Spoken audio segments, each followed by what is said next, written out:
말씀 보겠습니다. 다니엘서 9장 16절부터 19절까지의 말씀입니다. 다니엘서 9장 16절부터 19절까지입니다. 주여 구하옵나니 주는 주의 공의를 따라 주의 분노를 주의 성 예루살렘 주의 거룩한 산에서 떠나게 하옵소서. 이는 우리와 우리의 죄와 우리 조상들의 죄악으로 말미암아 예루살렘과 주의 백성이 사면에 있는 자들에게 수치를 당함이니이다. 그러하온즉 우리 하나님이여 지금 주의 종의 기도와 간구를 들으시고 주를 위하여 주의 얼굴빛을 주의 황폐한 성소에 비추시옵소서. 나의 하나님이여 귀를 기울여 들으시며 눈을 떠서 우리의 황폐한 상황과 주의 이름으로 일컫는 성을 보옵소서. 우리가 주 앞에 간구하옵는 것은 우리의 공의를 의지하여 하는 것이 아니요 주의 큰 긍휼을 의지하여 함이니이다. 주여 들으소서. 주여 용서하소서. 주여 귀를 기울이시고 행하소서. 지체하지 마옵소서. 나의 하나님이여 주 자신을 위하여 하시옵소서. 이는 주의 성과 주의 백성이 주의 이름으로 일컫는 바 됨이니이다. 아멘.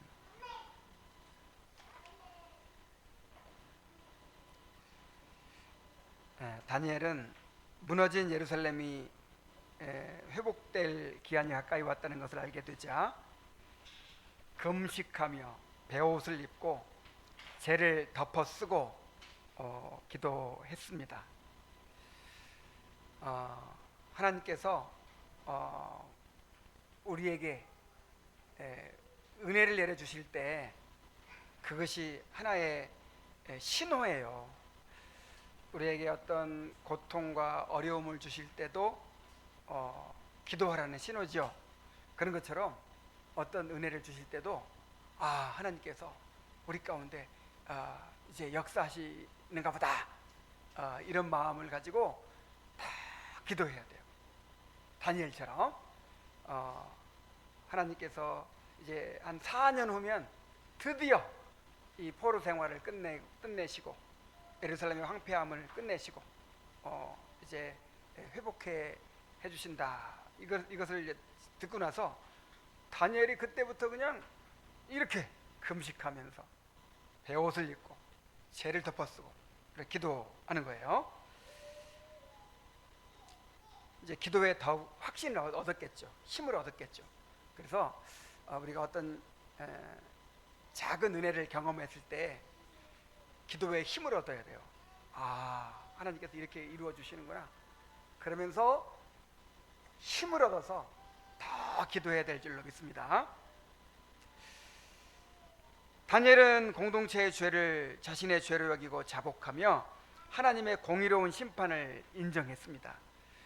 그리고 이제 본격적으로 예루살렘의 회복을 위해서 기도합니다. 다니엘의 기도는 부흥을 위한 기도의 모범입니다. 다니엘의 간구를 통해서 우리가 이 교회의 부흥을 위해서 어떻게 기도해야 될지 잘 깨닫게 되시기를 바랍니다. 여기서 저는 하나님께 부르짖을 수 있는 기도의 근거를 찾아보았고, 또 그 기도의 내용을 찾아보았고, 그리고 기도의 궁극적인 목적이 무엇인지를 발견할 수 있었습니다. 자, 먼저 기도의 근거를 보았는데 바로 하나님의 공의와 긍휼입니다. 자, 다니엘은 주의 분노가 예루살렘에서 떠나게 해주시기를 간구하면서 주의 공의를 의지해서 간구합니다. 자, 무엇을 의지해서 간구했다고요? 주의 공의를 의지해서. 16절에 보면 주여 구하옵나니 주는 주의 공의를 따라 그랬죠. 주의 공의를 따라 주의 분노를 주의 성 예루살렘 주의 거룩한 산에서 떠나게 하옵소서. 이는 우리와 우리의 죄와 우리 조상들의 죄악으로 말미암아 예루살렘과 주의 백성이 사면에 있는 자들에게 수치를 당함이니이다 그랬어요. 우리가 보통 하나님의 성품을 이야기할 때 공의의 하나님 그리고 사랑의 하나님 이렇게 얘기하죠. 그래서 공의는 죄를 따라 심판하시는 그런 하나님의 성품을 말하는 것이고, 또 사랑은 그 죄를 사하시고 우리를 구원하시는 그런 성품을 이제 이야기한다고 생각하죠. 자, 그런데 이렇게 공의는 죄를 심판하시는 것인데, 공의는 무서운 거잖아요. 그런데 무엇을 따라?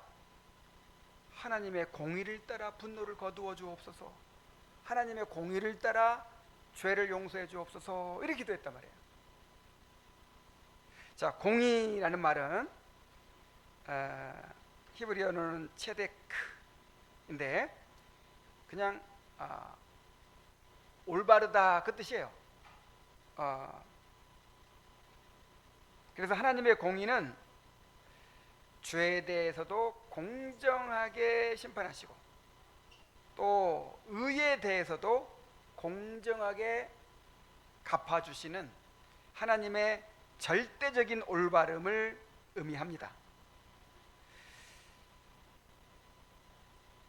자, 그런데 여기서 주의 공의는 법에 따라 죄인을 벌하시는 공의가 아니라 언약에 따라 자기 백성을 구원하시는 공의예요.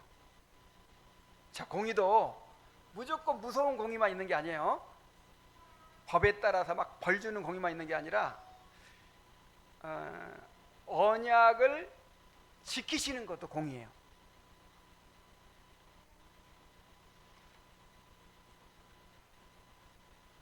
자, 은혜 언약은 하나님이 자기 이름을 걸고 맹세한 것이고, 예수님이 자기 피로 성취하신 언약이에요.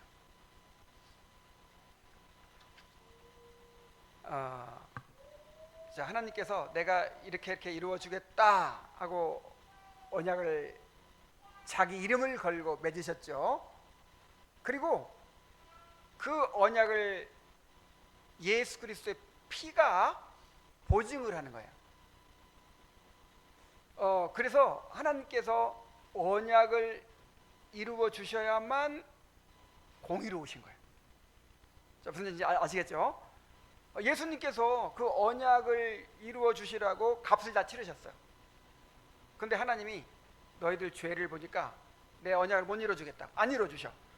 그럼 하나님이 오라요, 안 오라요? 공의롭지 못하죠. 바로 그런 공의를 말하는 거예요.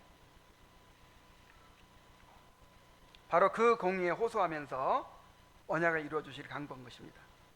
하나님의 공의가 죄인에게는 심판이 되지만 그리스도 예수 안에 있는 자에게는 구원이 됩니다. 놀랍죠?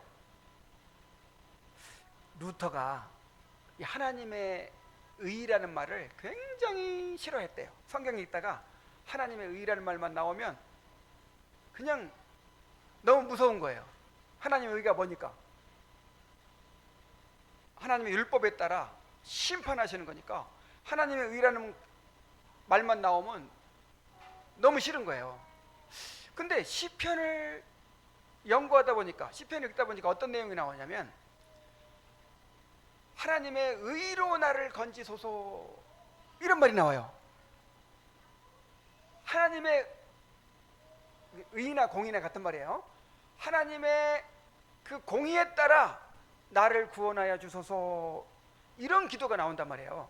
그 이해할 수가 없었어요.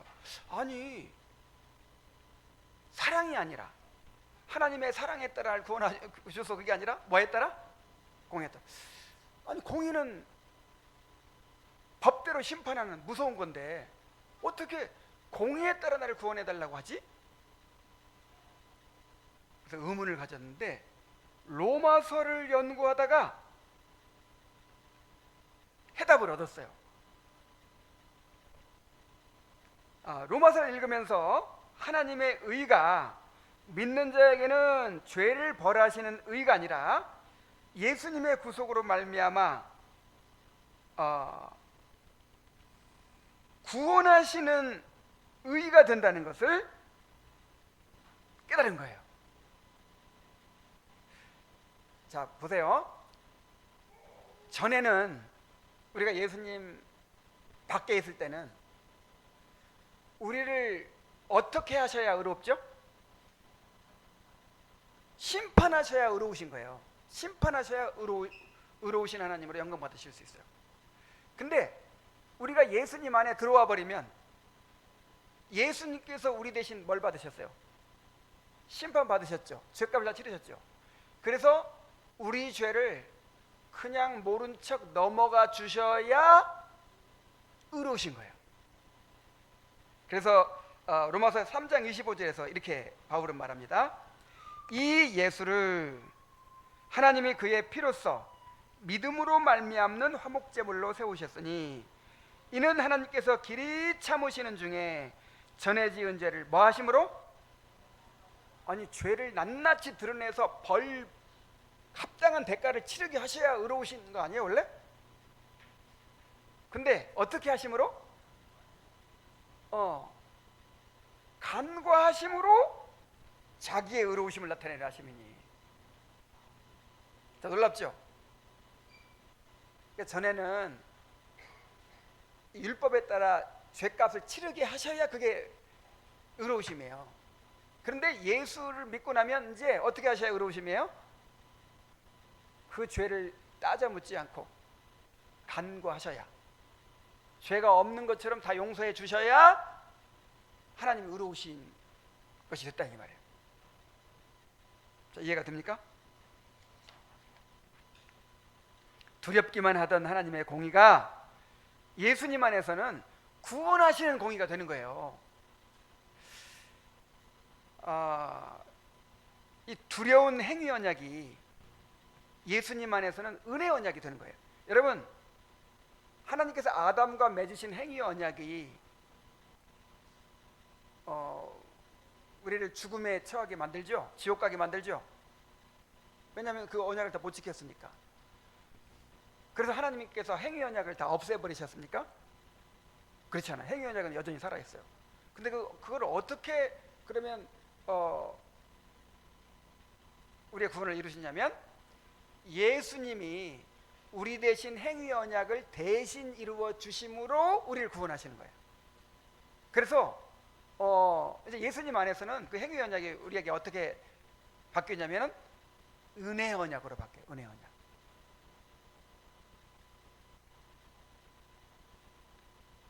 자, 그러므로 우리는 자격이 없지만 하나님의 공의를 의지하여 언약을 이루어 주시도록 간구할 수 있는 거예요. 하나님 공의의 하나님 아닙니까? 하나님의 공의의 하나님 아닙니까? 그 공의대로 언약을 이루어 주시옵소서. 나를 구원해 주시옵소서. 이렇게 간구할 수 있는 거죠.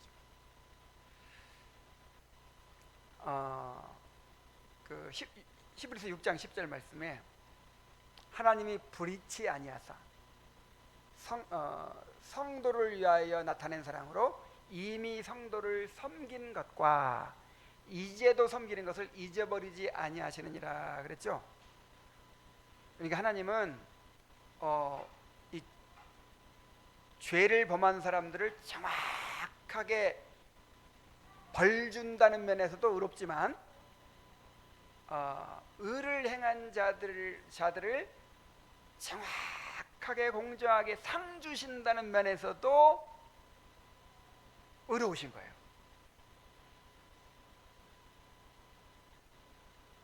그래서 우리 예수님 안에 있는 성도들에게는 하나님의 의로우심이 오히려 하나님께서 그렇게 약속하지 않으셨습니까? 하나님께서 그렇게 나에게 언약을 주지 않으셨습니까? 의를 행한 자는 결코 상을 잃지 아니하리라고 하지 않으셨습니까?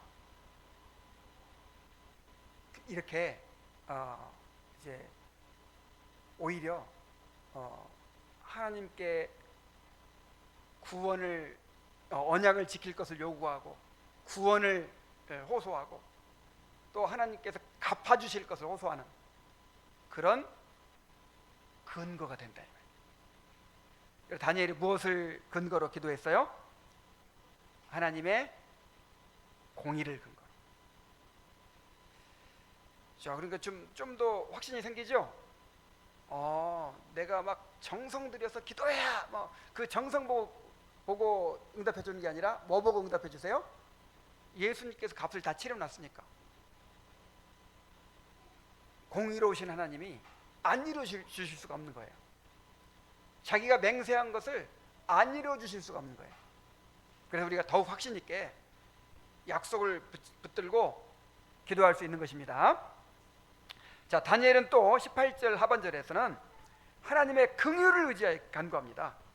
18절 하반절에 보면 우리가 주 앞에 간구하옵는 것은 우리의 공의를 의지하여 하는 것이 아니요 주의 큰 긍휼을 의지하여 함이니이다. 여기서 긍휼은 히브리어로 라함임이란 말인데 자격 없는 자를 불쌍히 여겨서 은혜를 베푸시는 하나님의 자비를 가리킵니다. 자, 긍휼은 한마디로 그냥 자격 없는 자를 불쌍히 여기는 거예요. 불쌍히. 다니엘은 자신과 이스라엘 백성에게 하나님의 은혜를 요구할 만한 의가 전혀 없다는 사실을 알았어요. 그래서 그는 하나님의 긍휼을 의지했습니다. 자, 긍휼은 누구한테 필요할까요? 자, 긍휼은 누구한테 필요할까요?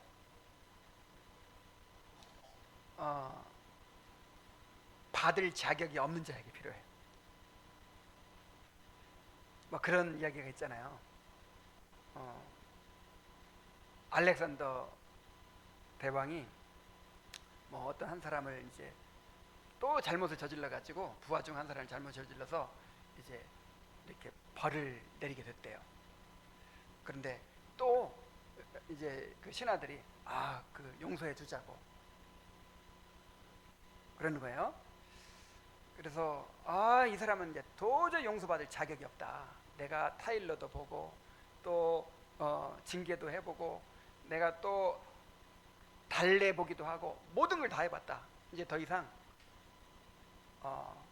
이 사람은 용서받을 자격이 없다. 그러자 그 신하가 그러더래요. 그러니까 긍휼이 필요하죠. 그러니까 자비가 필요하죠. 이 긍휼과 자비는 누구한테 필요한 거예요? 아무 자격 없는 사람한테 필요한 거예요. 다니엘이 하나님한테 하나님의 공의를 붙들고 기도하고 또 한편으로 뭘 기도해요? 긍휼을 의지해서.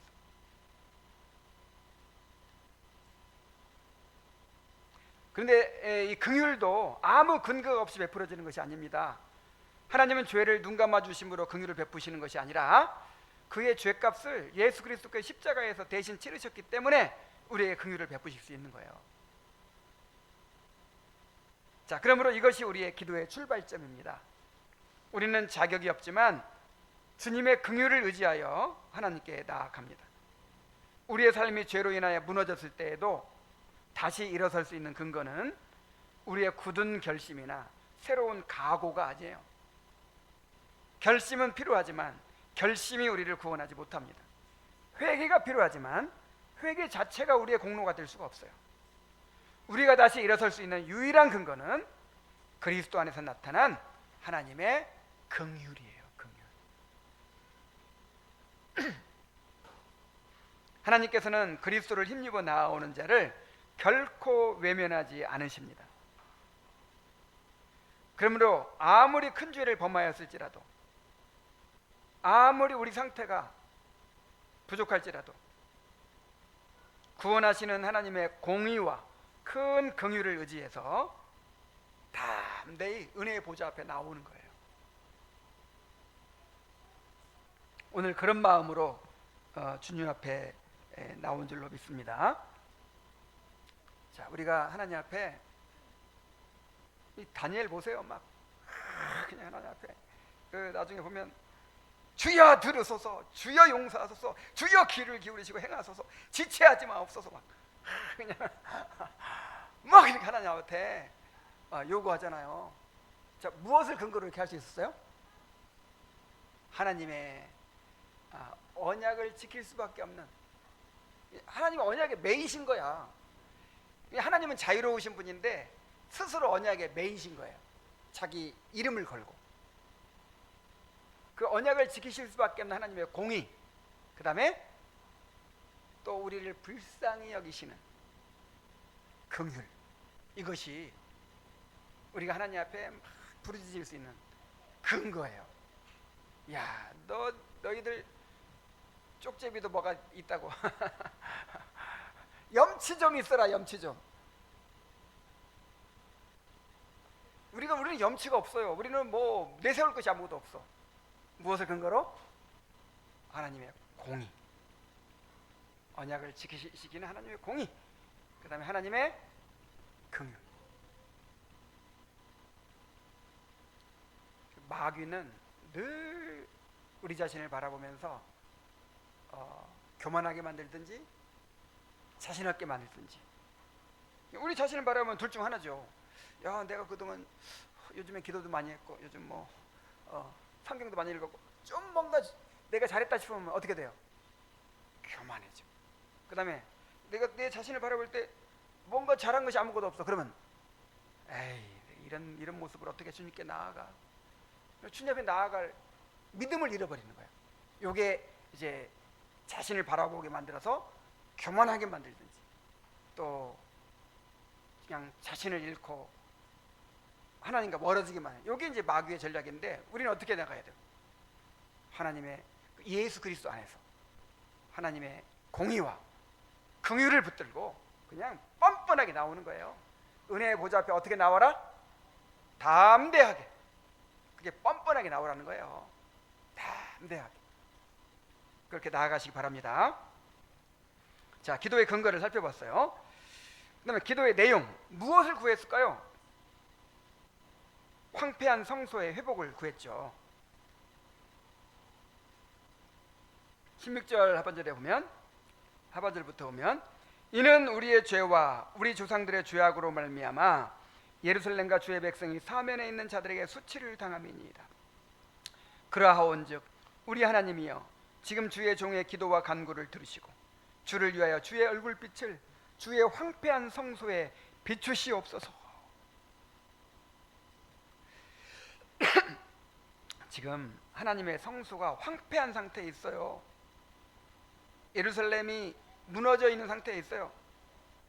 다니엘은 바벨론과 페르시아의 고위 관리로서 안정된 삶을 살고 있었지만 예루살렘이 황폐한 상태에 있다는 사실 때문에 슬펐습니다. 너무 가슴 아파했어요. 그는 하나님의 성전이 무너지고 제사가 중단되고 하나님의 이름으로 일컬음을 받던 예루살렘 성이 이방인들의 조롱거리가 되었다는 사실을 견딜 수가 없었어요. 예루살렘은 하나님의 구원과 통치가 나타나야 할 거룩한 성이었습니다. 예루살렘 성전은 하나님께서 자기 백성 가운데 거하시며 그들의 예배를 받으시는 곳이었습니다. 그런데 백성의 죄로 말미암아 예루살렘이 폐허가 되고 성소가 무너졌습니다. 세상에 하나님의 영광을 드러내야 할 거룩한 성소가 도리어 하나님의 이름을 욕되게 하는 곳이 되고 말았어요. 얼마나 참 비참한 일입니까? 얼마나 가슴 아픈 일입니까? 그래서 다니엘은 주의 얼굴빛을 주의 황폐한 성소에 비추시옵소서라고 기도합니다. 나의 하나님이여, 귀를 기울여 들으시며 눈을 떠서 우리의 황폐한 상황과 주의 이름을 일컫는 성을 보옵소서.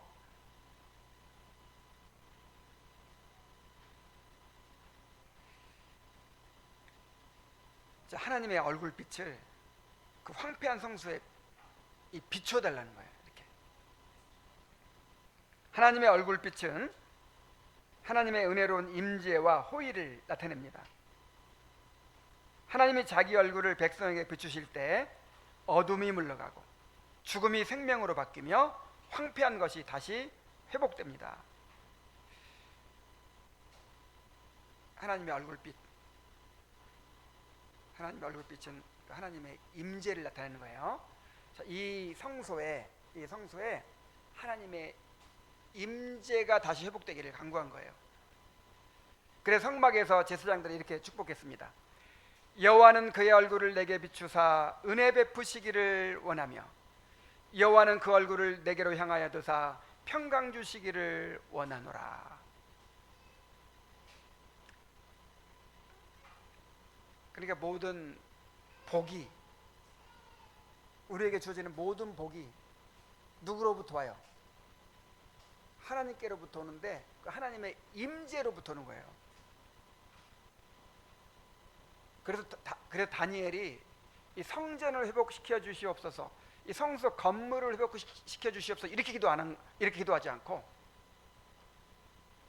실제로는 이제 그 건물이 회복돼야 되는데 사실 건물만 회복된다고 이게 회복이 아니거든요. 이 성소라는 이 건물이 핵심이 아니고 뭐가 중요해요? 하나님의 임재. 건물 없어도 괜찮아요.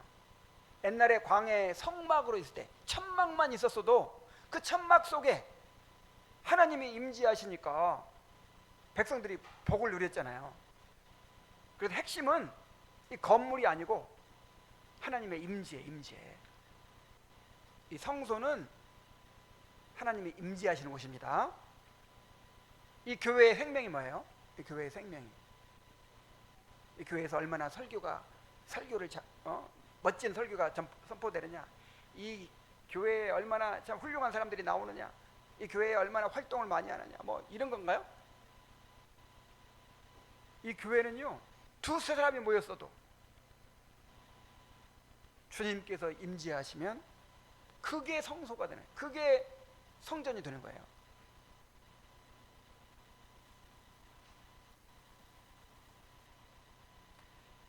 그래서 결국 다니엘이 구한 것은 하나님께서 자기 백성 가운데 임재하시고 예배를 회복시키시며 언약의 교제를 새롭게 하여 달라는 것이었어요.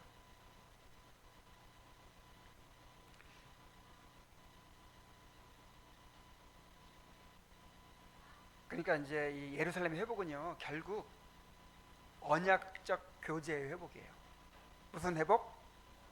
언약적 교제예요. 나는 그들의 하나님이 되고 그들은 나의 백성이 되리라. 이것이 이루어지는 게 회복이에요. 자, 오늘날 우리도 무엇을 위해 기도해야 될까요?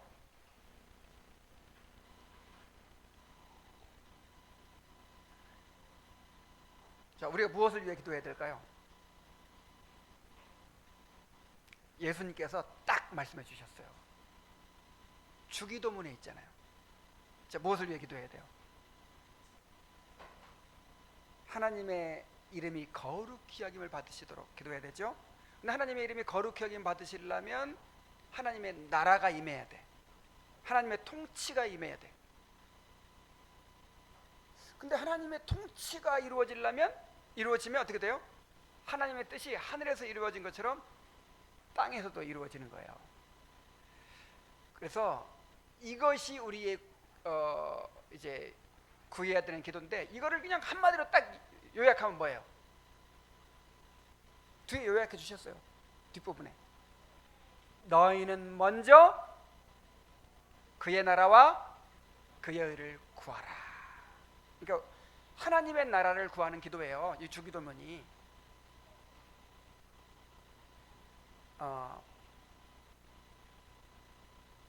우리가 이 그리스도인의 기도는 이방인의 기도와 다르다 그랬죠. 자, 이방인의 기도는 뭐냐면 소원 성취의 수단이에요. 소원 성취의 수단. 그런데 이 그리스도인의 기도는요, 하나님의 뜻을 이루는 수단이에요. 그 하나님의 뜻이 뭐냐면 하나님의 나라가 이루어지는 거. 하나님의 나라가 이루어지는 게, 우리가 무엇을 위해 살아요? 하나님 나라를 이루어 가기 위해 사는 거잖아요. 이게 우리 삶의 목표이고 우리 기도의 내용이에요.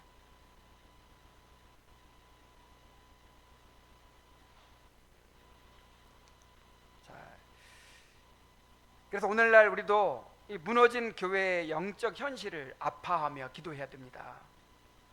오늘날 황폐한 상태에 있는 이 땅의 교회들을 생각해 보십시오. 특히 이 땅의 개혁교회들이 처한 형편을 생각해 보십시오.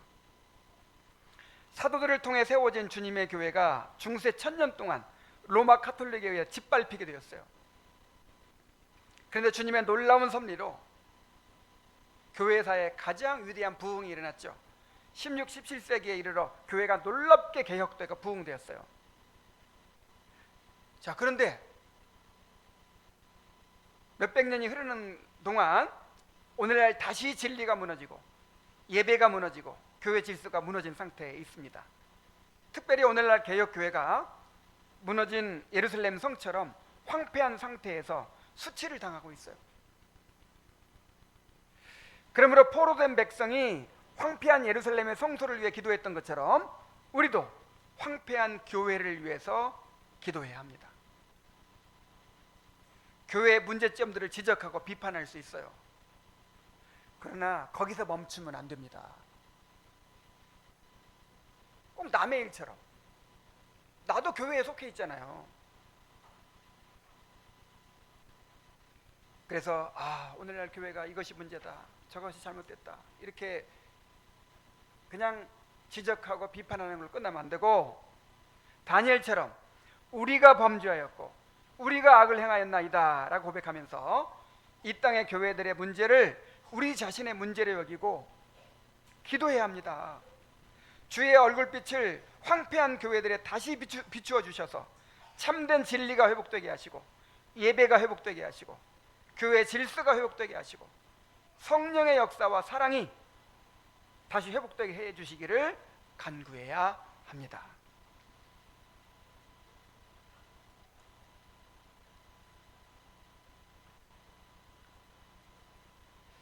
이제 뒷부분에 나오지만 우리가 무엇을 위해 기도해야 된다고요? 하나님의 나라를 위해서. 하나님 나라를 위해서 기도해야 돼요.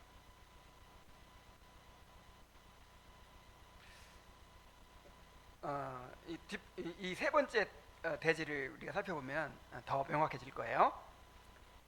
자, 다니엘은 하나님의 공의와 그다음에 긍휼을 의지해서 기도했죠.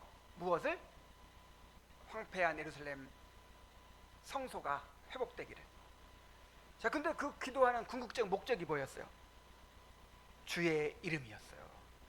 다니엘의 궁극적 관심은 하나님의 이름의 영광에 있었습니다. 19절에 보면 주여 들으소서, 주여 용서하소서, 주여 귀를 기울이시고 행하소서, 지체하지 마옵소서. 나의 하나님이여 주 자신을 위하여 하시옵소서. 이는 주의 성과 주의 백성이 주의 이름으로 일컫는 바 됨이니이다. 자, 이렇게 기도하죠. 자, 다니엘의 마음속에 가득한 탄식과 열망이 연속적으로 쏟아져 나옵니다. 주여 들으소서, 주여 용서하소서, 주여 귀를 기울이시고 행하소서, 지체하지 마옵소서. 자, 무엇 때문에 이렇게 간절히 구합니까? 자, 무엇 때문에 이렇게 황폐한 예루살렘이 회복되기를 구하는 거예요?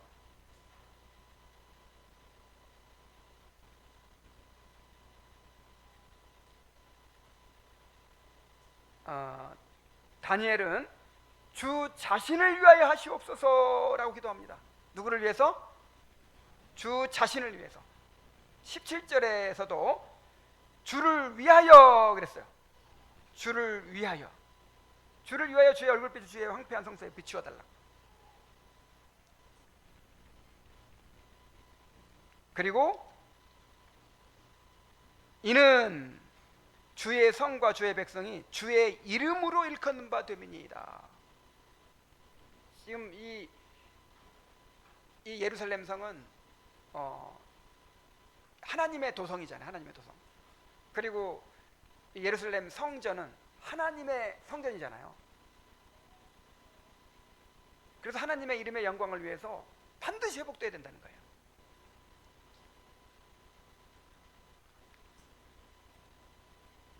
예루살렘 성과 이 성전이 계속해서 황폐한 상태로 남아있는 것은 단지 이스라엘의 수치가 아니에요. 하나님의 수치였습니다. 자, 옛날 전쟁은 신과 신의 싸움이에요.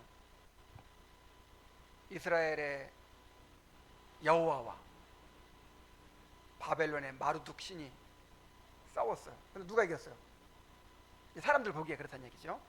누가 이겼어요? 바벨론의 신이 이겼어요. 그래가지고 예루살렘 성전에 있던 모든 성전의 그 기구들을 어디다 갖다 놨어요? 바벨론 그 신전에 갖다 놓은 거예요. 말하자면 여호와 신이 바벨론 신의 포로가 된 거예요. 그리고 하나님의 그 여호와 하나님의 성전은 어떻게 됐어요? 지금 완전히 폐허 상태에서, 하나님의 도성이라고 하는 예루살렘 성 완전히 폐허 상태였어요. 그러면 사람들이 뭐라고 하겠어요? 이야, 이 여호와 신이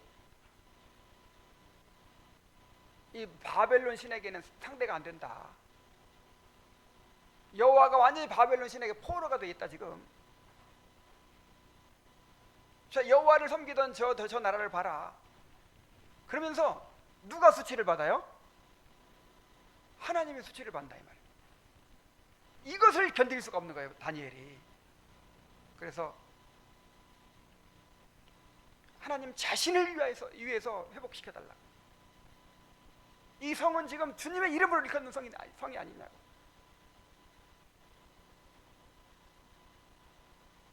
그래서 주님의 이름을 위하여 이 성을 회복시켜 주옵소서라고 기도하고 있는 것입니다.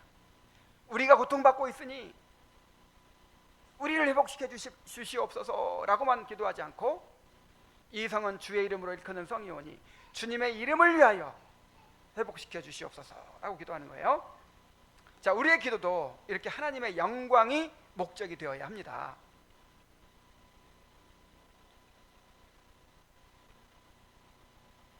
자, 우리의 기도에는 개인적인 필요와 고통을 아뢰는 내용이 포함될 수 있어요. 주님께서는 일용할 양식을 구하라고 하셨죠. 일용할 양식은 우리가 이 땅에서 살아가는 데 필요한 모든 것을 다 포함하는 거예요. 무엇이든지 다 구할 수 있어요.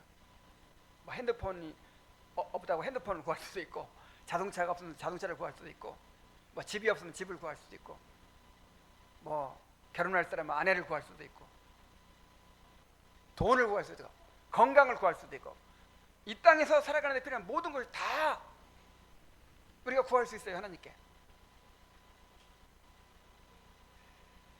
하나님께서는 자녀들의 작은 신음까지도 들으시는 자비로운 아버지십니다. 자, 그런데 여러분, 하나님이 왜 주셔야 돼요? 왜 우리가 구하는 걸 주셔야 되죠? 왜 일용할 양식을 주셔야 되죠?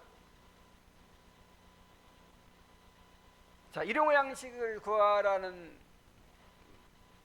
그 기도, 일용할 양식 구하는 기도 전에 뭐가 있었어요? 그러므로 너희는 이렇게 기도하라고 할 때 맨 처음에 뭐 구하라 그랬어요? 아버지의 이름이 거룩히 여김을 받으시오며 나라가 임하시오며 뜻이 하늘에서 이룬 것 같이 땅에서 이루어지이다. 자, 이게 우리가 구해야 될 기도예요. 이게 우리 삶의 목적이에요. 우리의 사명이에요. 우리의 비전이에요. 이것을 위해 하나님의 이름과 하나님의 나라와 하나님의 뜻을 위해 살도록 우리가 지금 이 세상에 보낸받은 거예요. 근데 하나님의 이름과 하나님의 나라와 하나님의 뜻을 위해 살려고 하다 보니까 밥은 먹어야 할 거 아니야. 자, 일꾼이 어느 집에 일하러 갔는데 밥은 먹여줘야 할 거 아니야. 하나님, 내가 지금 하나님의 이름을 위해 살려고 하는데 일용할 양식이 필요합니다. 그리고 옷도 좀 필요합니다. 집도 있어야 됩니다. 그리고 왔다 갔다 또 주님을 섬기려면 자동차도 있어야 됩니다. 다 무엇을 위해 구하는 거예요? 이 하나님의 이름의 영광을 위해서 구하는 거예요. 모든 것이 다.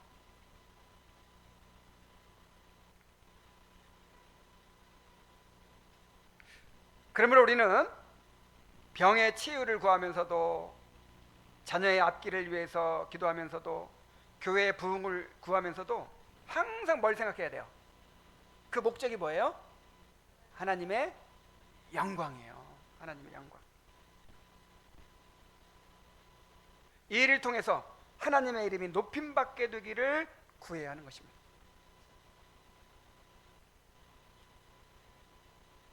그래서 우리가 교회의 부흥을 구해야 되죠.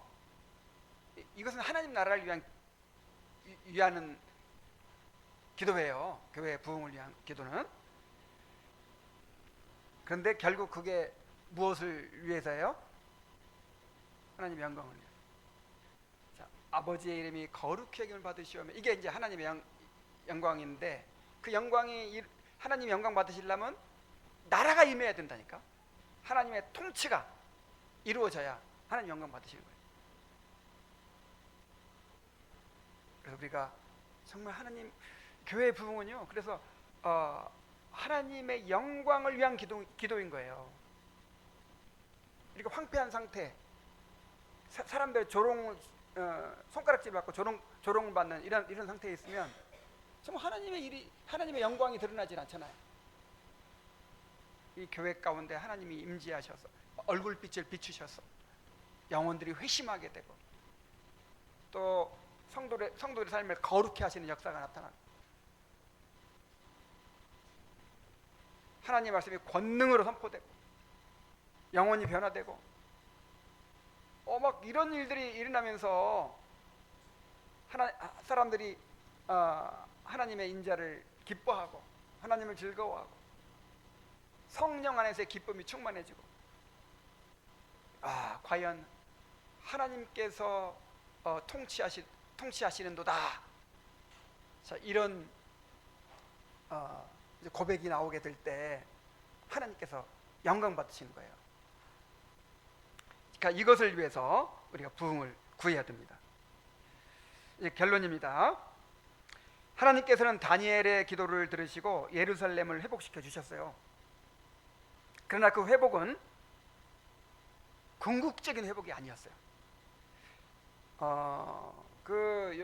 요즘에 이제 우리가 계속 그 소외연서, 소선지서를 계속 보고 있는데, 거기 보면은 막 엄청나죠. 하나님께서 이 포로된 유다 백성들을 회복시키실 때 어떤 일이 일어나게 될지, 막 온 세상을 막 다 지배하게 되고, 막 모든 이방인들이 다 막 유다 땅으로 몰려오고 막 엄청난 일들이 일어나잖아요. 근데 그런 일이 일어났어요, 안 일어났어요? 안 일어났죠. 그래서 그 유다의 회복, 예루살렘의 회복은 하나의 모형이에요, 모형. 사실은 예수 그리스도께서 오셔서 세워질 신약교회, 그리고 신약교회의 완성인 새 예루살렘을 바라보고 있는 거예요. 그것이 궁극적인 성취입니다. 예루살렘의 회복은 궁극적으로 예수 그리스도의 구속을 통한 교회의 부흥을 통해 성취됩니다. 이 교회가 마침내 어린 양의 신부인 새 예루살렘으로 완성되어 하나님께서 친히 자기 백성과 함께 거하시는 그날까지 자라갈 것입니다. 자, 그런데 중요한 것은 하나님께서 무너진 예루살렘을 회복시키는 일에 포로된 백성의 기도를 사용하셨듯이 새 예루살렘을 완성해 가시는 일에도 성도들의 기도를 사용하신다는 거예요. 자, 하나님께서 이 기도라는 수단을 통해서 이루시기를 작정하셨다고 했죠. 우리 요한계시록을 우리가 강의할 때, 요한계시록 말씀을 들을 때 기도가 엄청 많이 나오죠. 기도가 엄청 많이 나와요. 심지어 누구도 기도해요.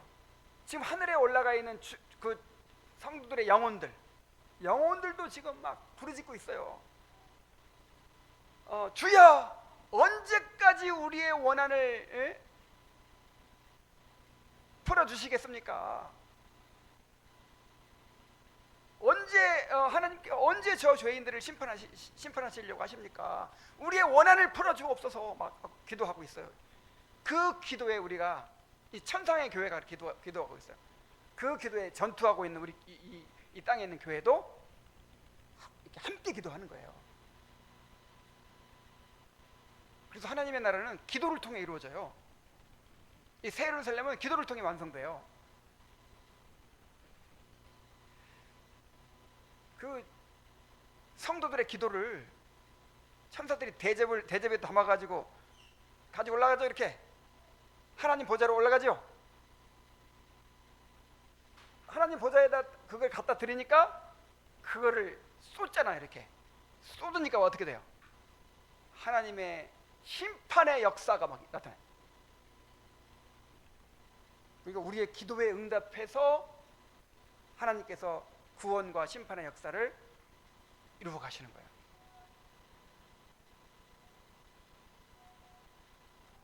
그러므로 우리도 다니엘처럼 기도해야 합니다.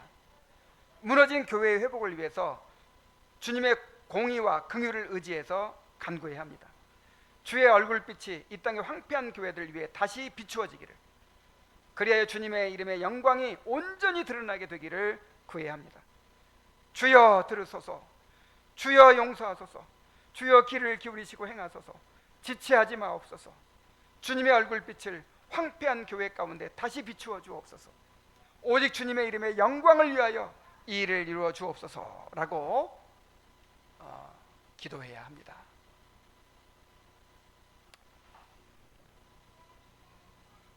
우리 믿음의 선조들이 이렇게 기도해 왔고, 또 우리보다 먼저 하늘로 올라간 천상의 성도들이 지금 그렇게 부르짖고 있어요.